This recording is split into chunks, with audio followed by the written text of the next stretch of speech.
زندگی کی مقصدیت کو بیان کرنا ہے۔ ہم اس دنیا پر کیوں بھیجے گئے ہیں، ہمارے آنے کا مقصد کیا ہے۔ کارخانہ قدرت میں کوئی ایک چیز بھی ایسی نہیں ہے کہ جو بے مقصد پیدا کی گئی ہو۔ اس کی تخلیق کا کوئی نہ کوئی مقصد ضرور ہے، اور جب تک وہ چیز اس مقصد کی تکمیل کرتی رہتی ہے تو اسے عزت دی جاتی ہے۔ جب مقصد پورا کرنا چھوڑ دے تو اسے کوئی عزت اور کوئی تکریم نہیں دی جاتی۔ یہ مائک ہی ہے، اس کا مقصد ایمپلیفائر تک آواز پہنچانا ہے، اور اس کے ذریعے سے یہ آواز آگے آپ تک پہنچ رہی ہے۔ لیکن اگر یہ کسی فنی خرابی کی وجہ سے اپنے مقصد تخلیق کو چھوڑ دے اور یہ ایمپلیفائر تک آواز نہ پہنچائے تو پھر اس خوبصورت جگہ پر اس کو سجایا نہیں جائے گا، اس کو یہاں سے اتار کر کے کباڑ خانے میں پھینک دیا جائے گا۔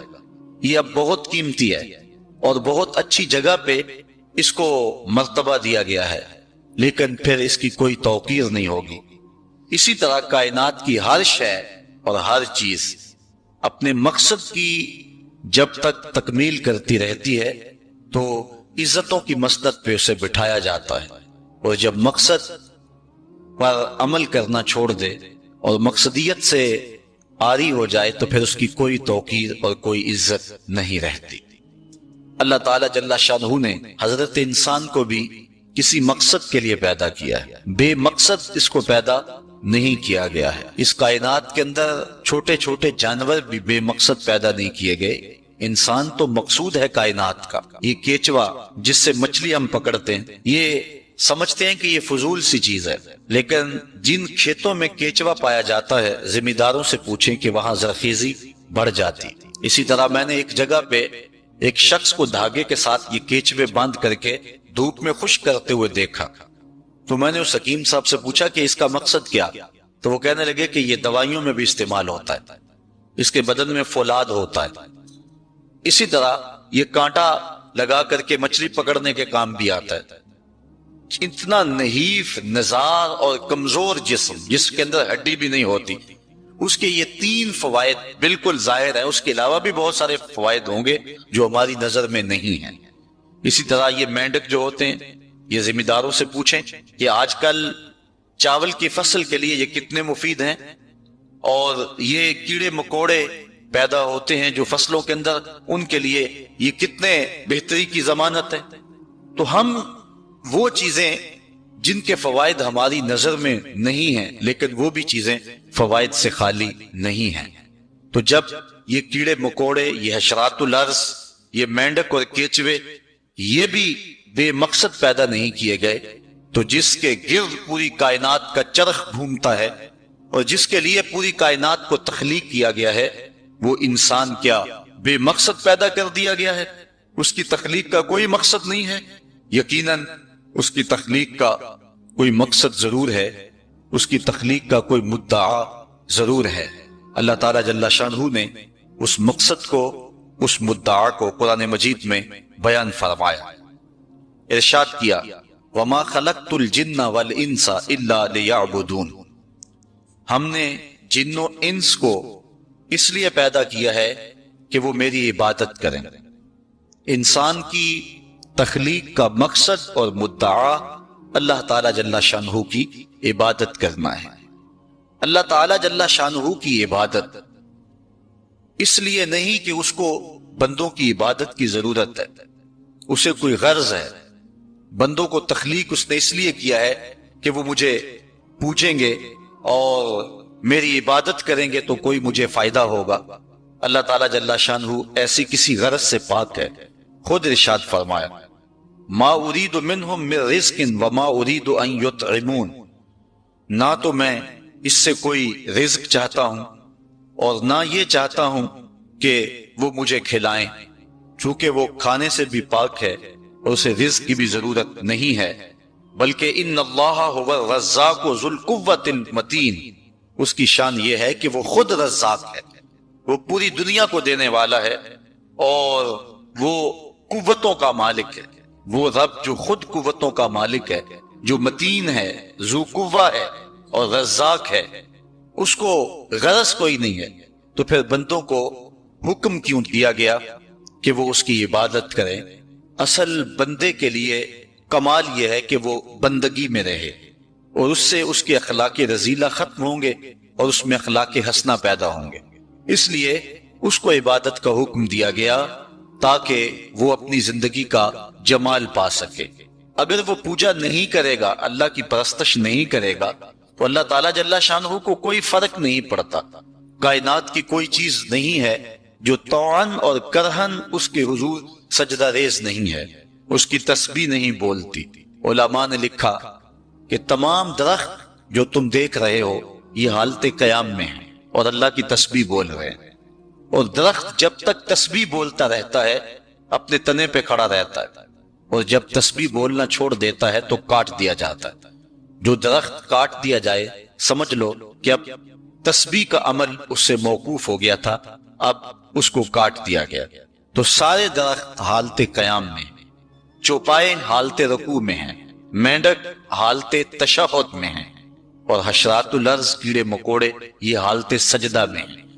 اللہ تعالیٰ نے انسان کو جو عبادت دی نماز کی صورت میں، وہ ان تمام صورتوں کی جامع ہے، ان تمام عبادات کی جامع ہے۔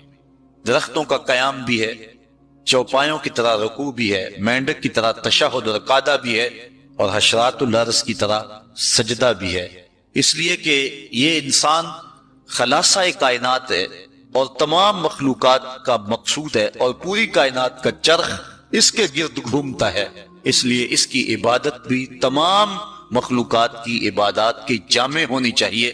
اس لیے اس کو نماز کا حکم دیا گیا، اور یہ حکم ایک بار نہیں دیا، قرآن مجید کے اندر متعدد مرتبہ اسے نماز کا حکم نامہ دیا گیا۔ اس شخص سے بڑا بد نصیب کوئی نہیں جو اللہ کی حضور جھکنا نہیں جانتا۔ صبح سے لے کر شام تک کس کس کو سلوٹ کرتے ہیں، روٹی کے چند ٹکڑے اور نوالے کمانے کے لیے کس کس سے ہنس ہنس کے بولنا پڑتا ہے، اور کس کس کے سامنے جو ہے وہ حاضر ہونا پڑتا ہے۔ ایک اللہ کے حضور نہیں جھکا جاتا جو کہ رازق ہے اور حقیقی مالک ہے۔ اللہ تعالیٰ جل شانہ نے قرآن مجید میں ایک مقام پہ ارشاد فرمایا، یا ایھا الناس اعبدوا ربکم الذی خلقکم، اے لوگو اللہ کی عبادت کرو۔ کیوں؟ ربکم، وہ تمہارا رب ہے۔ یا ایھا الناس اعبدوا ربکم، اپنے رب کی عبادت کرو، تمہاری تربیت کرنے والا ہے، تمہیں درجہ کمال تک پہنچانے والا ہے۔ یہاں صرف اہل ایمان کو حکم نہیں دیا گیا، یہاں پوری انسانیت کو اللہ کی حضور حاضر ہونے کا کہا گیا ہے، چونکہ وہ صرف اہل ایمان کا رب ہی نہیں ہے بلکہ وہ تمام کائنات کا رب ہے۔ سورۃ الفاتحہ اٹھائیں تو وہاں ارشاد ہوتا ہے الحمدللہ رب العالمین، تمام خوبیاں اللہ کے لیے جو تمام جہانوں کا پالنے والا ہے۔ وہاں رب المسلمین نہیں کہا کہ صرف وہ اہل اسلام کا رب ہے، وہ تمام جہانوں کا رب ہے، پوری کائنات کا رب ہے، ہر شخص کو اس کی ضرورت کے مطابق باہم پہنچا رہا ہے، جو اسے مانتا اسے بھی دیتا ہے، جو نہیں مانتا اسے بھی دیتا ہے۔ کبھی ایسا نہیں ہوا کہ اس کے حضور کو سجدہ ریز نہ ہوتا ہو اور اس نے اس کے رزق کے دروازے بند کر دیے ہوں، سورج کو حکم دیا ہو اس کے گھر میں روشنی نہ بھیجنا، یہ میرے نافرمانوں کا گھر ہے۔ آپ 3 مہینے بل نہ دیں تو واپڈا والے آپ کا میٹر کاٹ دیں گے، آپ بل نہ دیں تو گیس والے آپ کا میٹر کاٹ دیں گے، ٹیلی فون کا بل نہ دے تو وہ تار کاٹ دیں گے۔ لیکن ساری زندگی کوئی اس کی حضور سجدہ ریز نہ ہو، کبھی اس نے چاند کو حکم نہیں دیا اس کے آنگن میں چاندنی نہ بکھیرنا، یہ میرے نافرمانوں کا گھر ہے۔ کبھی ہوا کو نہیں کہا اس کے ویڑے میں آکسیجن نہ پہنچنے پائے، یہ نافرمانوں کا گھر ہے، بلکہ سورج جس طرح روشنی حضرت بایزید بسطامی کے گھر میں بکھیرتا ہے، اس عاصی کے گھر میں ایسے ہی بکھیرتا ہے۔ یہ اس کی ربوبیت ہے جس کا عموم پوری انسانیت کو فیض دے رہا ہے۔ حضرت ابراہیم علیہ السلام کی عادت تھی کہ مہمان کے بغیر کھانا نہیں کھاتے تھے، اور جو کھانا مہمان کے ساتھ کھایا جائے اس کا حساب بھی نہیں ہوگا۔ ساری زندگی یہ ان کو معمول رہا ہے، اور مہمان تمہارے گھر میں آ کر کے تمہارا نہیں کھاتا، وہ اپنا حصہ خود لے کر کے آتا ہے۔ مہمان کو دیکھ کر کے ناک منہ نہیں چڑھانا چاہیے، خوشی کے آثار چہرے پہ ظاہر ہوں کہ اللہ تعالیٰ نے یہ مہمان مجھے عطا فرما دیا۔ تو حضرت ابراہیم علیہ السلام کی یہ عادت تھی کہ مہمان کے بغیر کھانا نہیں کھاتے تھے۔ ایک دن بھوک لگی، گھر والوں کو کھانا پکانے کا کہا اور خود مہمان ڈھونڈنے نکلے۔ ایک شخص کو جو کہ بوڑھا تھا لے آئے، دسترخوان پہ بٹھایا، کھانا جب لگ گیا تو اس کو کہا اللہ کا نام لے کے شروع کرو۔ اس نے کہا میں تو اللہ کو نہیں مانتا۔ آپ نے فرمایا کہ میں تیرے سے کوئی ربط، رشتہ اور تعلق نہیں رکھتا، اللہ ہی کے نام پہ تجھے کھلا رہا ہوں، تو میرے رب کا نام تجھے کم از کم لینا چاہیے۔ اس نے کہا میں تو بتوں کا پجاری ہوں اور روٹی کے چند ٹکڑوں کے لیے اپنے بتوں سے بے وفائی نہیں کر سکتا۔ آج لوگ چائے کی پیالی پہ دین بیچ رہے ہیں، لیکن دیکھیے وفا کی ریت نبھا گیا نا۔ اس نے کہا کہ میں بتوں سے بے وفائی روٹی کے ٹکڑوں اور چند لقموں کے لیے نہیں کر سکتا۔ حضرت ابراہیم علیہ السلام بولے جب تو اتنا غیرت مند ہے کہ میرے رب کا نام نہیں لیتا اور اپنے بتوں سے بے وفائی نہیں کر سکتا، تو پھر میرا بھی تو کیا لگتا ہے، اگر میرے رب کو نہیں مانتا تو میں تو کھانا اس رب کے نام پہ کھلاؤں گا، کھاتا ہے تو ٹھیک نہیں تو تیری مرضی۔ وہ حضرت ابراہیم علیہ السلام کے دسترخوان سے اٹھ کے چلتا بنا، وہ گیا تو جبریل امین حاضر ہو گئے، سلام دیا، سندیسہ سنایا۔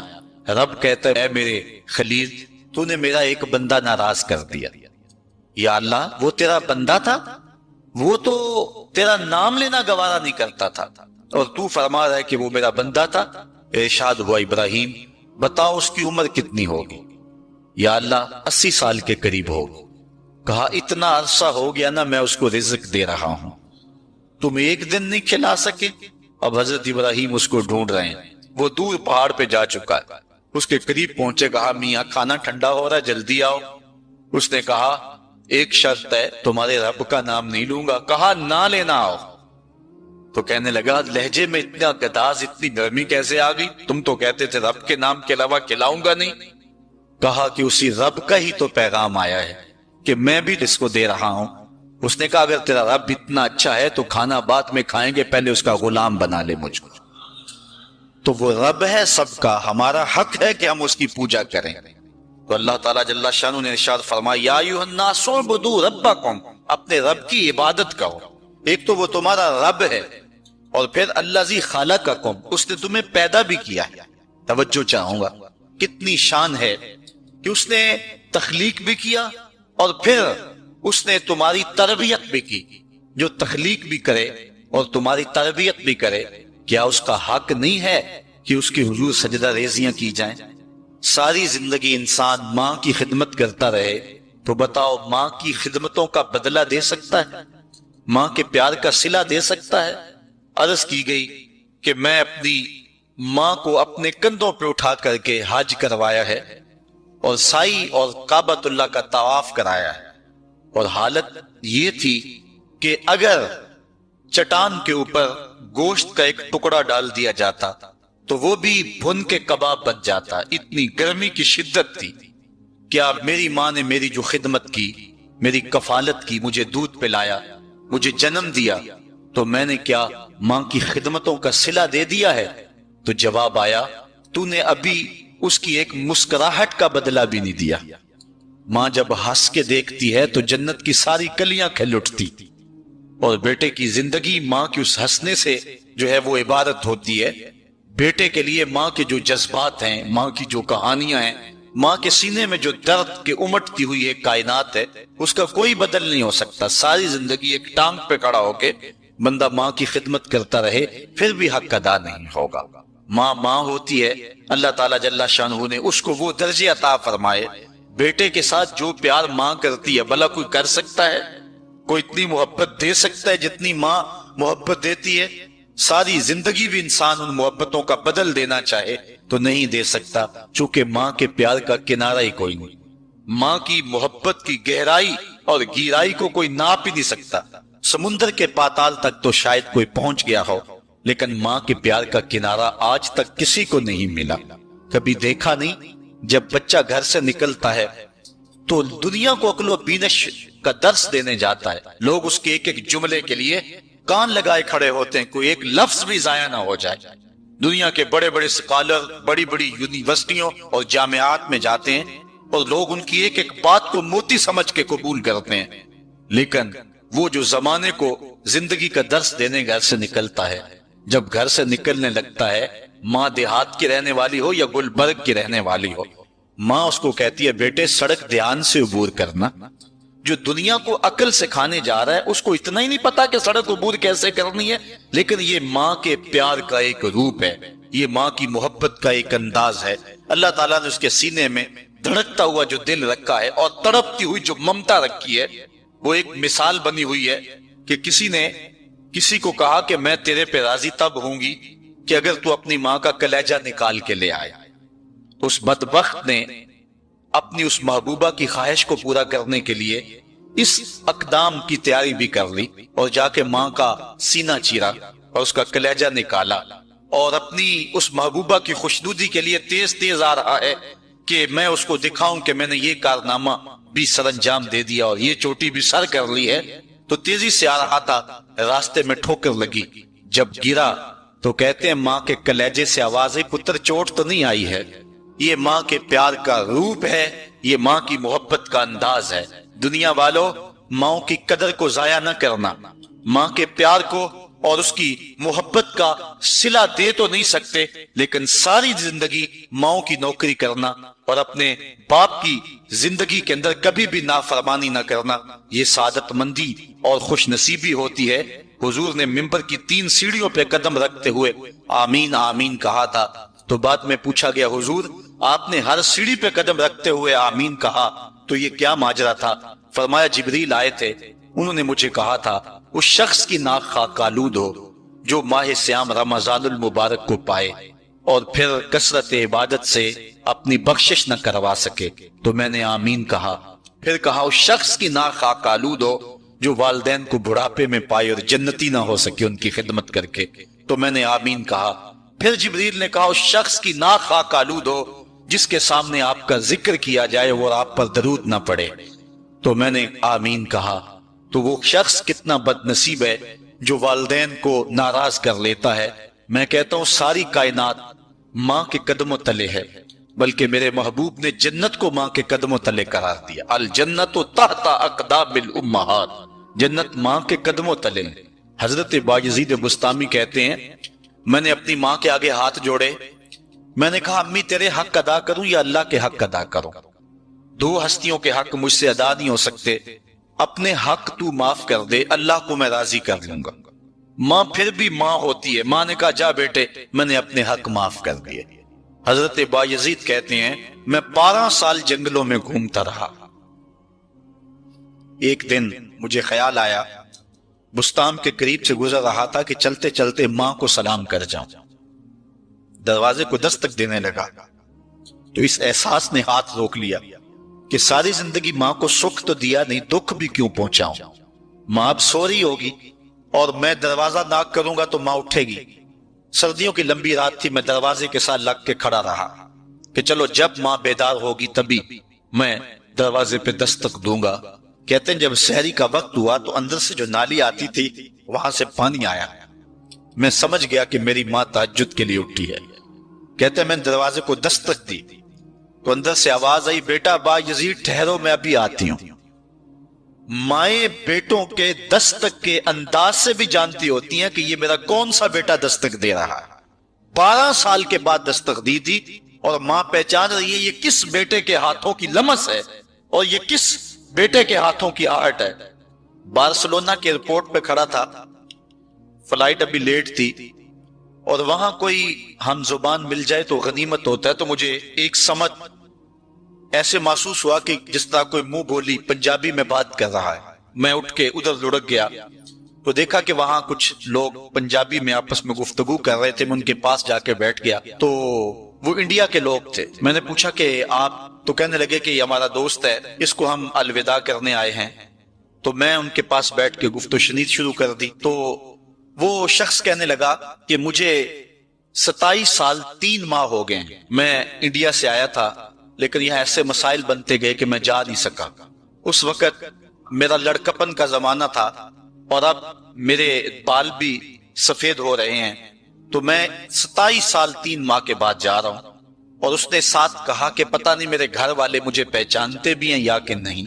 تو میں نے کہا میاں اور کوئی پہچانے نہ پہچانے، ماں تیرے قدموں کی آہٹ سے پہچانے گی، کہ یہ میرے بیٹے کے قدموں کی آواز ہے، یہ ماں کے پیار کا روپ ہے، تو بندہ ساری زندگی خدمت بھی کرتا رہے۔ ماں نے پیار اتنا کر دیا ہوتا ہے، ماں نے محبت اتنی دے دی ہوتی ہے کہ اس پیار کا بدل انسان جو ہے نہیں دے سکتا۔ انسان تو دیکھتا ہے جب ہوش سنبھالتا ہے کہ میری ماں نے میرے سے کتنا پیار کیا، لیکن جب بندے کی ہوش نہیں ہوتی، ماں اس وقت جو پیار کرتی ہے، گندگی سے دھلا ہوا بچہ، اور ماں اس کو فرش سے اٹھاتی ہے، پہلے چومتی ہے پھر غلاظتیں دھوتی ہے۔ یہ ماں کے پیار کا روپ ہے، یہ ماں کے پیار کا انداز ہے۔ ماں کو بیٹے کے ساتھ اتنا پیار ہے، اور بندہ ساری زندگی نوکری بھی کرے ماں باپ کی تو پھر بھی خدمتوں کا صلہ نہیں دے سکتا۔ ایک شاعر ہوا احسان دانش، اس کی ماں بیمار ہوگی تو وہ خود اس کے کپڑے جا کے دھوتا تھا، تقریباً 1 کلومیٹر کے فاصلے پر نہر تھی، وہاں جا کے لباس دھوتا اور پھر دوسرا لباس لے جاتا۔ تو اس کی بیوی نے کہا کہ یہ خدمت میں سر انجام دوں گی، تو احسان دانش نے کہا تھا کہ ماں میری ہے اور یہ حق میرا ہے کہ میں اس کی خدمت کروں، اور یہ سعادت مندی میرے حصے میں آنی چاہیے، میں کسی اور کو نہیں دوں گا۔ یہ سعادت مندی ہوتی ہے اولاد کی۔ تو انسان جتنی مرضی خدمت کر کے ماں باپ کو راضی کرنے کی کوشش کرے وہ تو راضی ہوتے ہیں، بلکہ نالائق اولاد کے لیے ماں باپ کی دعائیں اور زیادہ ہوتی ہیں۔ تو انسان ان کی خدمت کا حق نہیں دے سکتا۔ ماں باپ کے اتنے حق کیوں ہیں؟ اس لیے کہ ماں نے بیٹے کو جنم دیا۔ اس پہ میں آپ کی توجہ چاہوں گا، اور آج کی اس گفتگو کا اس کو نقطۂ عروج بھی سمجھ لیجئے گا کہ ماں اتنا پیار کرتی ہے کہ جس کا کسی ترازو پہ تول نہیں ہو سکتا، اور اس کے پیار کا صلہ بدلہ ساری زندگی خدمت میں بھی گزار دیں پھر بھی نہیں دیا جا سکتا۔ اس قدر ماں کے حق کیوں ہیں؟ اس لیے کہ ماں نے بچے کو جنم دیا ہے۔ جس نے جنم دیا ہے اس کے اتنے حق ہیں، تو جس رب نے خلق کیا ہے اس کے کتنے حق ہوں گے؟ جس نے تخلیق کیا ہے، دستے قدرت سے بنایا ہے، تو پھر اس کے کتنے حق ہوں گے؟ تو مجھے بتائیے اس شخص سے بڑا بدبخت کوئی ہو سکتا ہے جو اللہ کے حضور سجدہ ریزی نہیں کرتا؟ صبح کے وقت چڑیاں بھی اللہ کا نام لے رہی ہوتی ہیں، حشرات الارض بھی رب کا نام پکار رہے ہوتے ہیں، بلوں سے سر نکال کر جانور بھی اللہ کا نام پکار رہے ہوتے ہیں، اور اس شخص سے بڑا بد نصیب زمانے میں کوئی نہیں ہے کہ جو اللہ کی حضور جھکنا نہیں جانتا، جو اللہ کی حضور جو ہے وہ عبادت کا سر نہیں رکھتا۔ تو ارشاد فرمایا یا ایھا الناس اعبدوا ربکم الذی خلقکم والذین من قبلکم۔ انسان کے دل میں خیال آتا ہے کہ میرے تو والدین نے مجھے پیدا کیا، تو فرمایا اب بتاؤ تمہارے والدین کو کس نے پیدا کیا؟ اگر کہو کہ ان کے والدین ہیں تو ان کو کس نے پیدا کیا؟ پھر ان کو کس نے پیدا کیا؟ بات حضرت آدم علیہ السلام تک چلی جائے گی، حضرت آدم علیہ السلام کو کس نے پیدا کیا؟ تمہیں ماننا پڑے گا، انکار نہیں کر سکو گے کہ وہ رب ہے جو تمہیں پیدا کرنے والا ہے۔ ماں کے رحم کے اندر کون نقش و ونگار دینے والا ہے؟ کس نے گوشت کے لوتھڑے کو بولنا سکھایا ہے؟ کس نے چشم خانوں کے اندر روشن چراغ رکھ دیے ہیں؟ اور کس نے سر کے اندر ایک نشیط اور روشن دماغ رکھ دیا ہے؟ کس نے ہاتھوں کو پکڑنے کی قوت دی اور کانوں کو شنوائی کی طاقت دی؟ اور کس نے جو ہے وہ سونگھنے کی قوت اور قوت شامہ ناک کے نتنوں کے اندر رکھ دی؟ کون ہے جو ٹانگوں میں زور پیدا کرتا ہے؟ کون ہے جس نے چھاتی کو طاقت دی؟ کون ہے جس نے انسانیت کو احسن تقویم بنایا؟ انسان، کیا تیرا حق ہے کہ مسجد کے قریب سے تو گزر جائے اور اللہ کا نمائندہ پکار رہا ہو حی علی الصلاۃ حی علی الفلاح، آجا نیکی کی طرف، آجا نماز کی طرف، اور تو جو ہے وہ اس کو سننے کے باوجود گزر جائے؟ ایسا ہو سکتا ہے کہ تو اس کے حضور آئے نہ، حاضر ہی نہ ہو؟ یہ بد نصیبی نہیں تو اور کیا ہے؟ اللہ تعالیٰ جل شانہ ہمیں اپنی عبادت کی توفیق نصیب فرمائے، اور یہ سعادت مندی ہے۔ اب عبادت کسے کہتے ہیں؟ عبادت کے کئی مفاہیم ہیں۔ ایک عام مفہوم عبادت کا پوجا اور پرستش کرنا ہے، اور یہ اللہ کے علاوہ کسی کا حق نہیں ہے، اللہ ہی کی پوجا کی جائے، اور کوئی اس بات کا استحقاق نہیں رکھتا کہ اس کی پوجا پاٹ کی جائے، ایک خدا کو پوجیں گے۔ دوسرا عبادت کا مفہوم یہ ہے اطاعت و فرما برداری۔ بندے کے لیے جمال اور حسن ہی بندگی ہے، وہ اللہ کے حضور اپنا سر جھکائے اس طرح کہ جو اس کا حکم ہے اس کو بجا لائے، وہاں سے سر نہ پھیرے، اور اس میں اپنی عقل، اپنی سمجھ، اپنے فہم و ادراک کے گھوڑے نہ دوڑائے، بس اس کے حکم کو ہر صورت کے اندر قبول کرے۔ اور تیسرا مفہوم جو ہے وہ بندگی اور غلامی کے معنی میں، بندگی اور غلامی کے معنی میں عبادت ہے کہ بندہ اس کا جو ہے وہ اس طرح غلامی کا حق نبھائے جس طرح غلام کو آقا کی کسی بات پہ کوئی اعتراض نہیں ہوتا۔ تو ہزاروں آقا اللہ تعالیٰ جل شانہ کے جو ہے وہ فرامین اس کے پابند ہیں، اور بندہ اس کا کیوں پابند نہ ہو؟ جن کو دنیا آقا مانتی ہے وہ بھی ان کے حضور کھڑے ہوئے ہیں، تو پھر اس کی بات کو کس انداز سے بندہ ٹالے؟ اور آج اس دنیا کے اندر آپ کہیں ملازمت کرتے ہیں، 8 گھنٹے کی ڈیوٹی دینا ہوتی ہے، ان 8 گھنٹوں کے اندر آپ کا مالک آپ کو بلائے، صرف 8 گھنٹوں میں ایک عارضی ملک آپ کے اوپر رکھتا ہے، تو آپ دوڑ کے جاتے ہیں کہ نہیں جاتے؟ آپ کے مہمان بھی آپ کے پاس بیٹھے ہوں اور آپ چائے بھی ان کو پلا رہے ہیں، لیکن باس بلا لے آپ کو اور وہ گھنٹی دے تو آپ بیل پہ سب کو چھوڑ کے بھاگتے ہیں کہ نہیں بھاگتے؟ مہمانوں سے بھی معذرت کرتے ہیں، مجھے باس نے بلایا، آپ دوڑتے جا رہے ہیں۔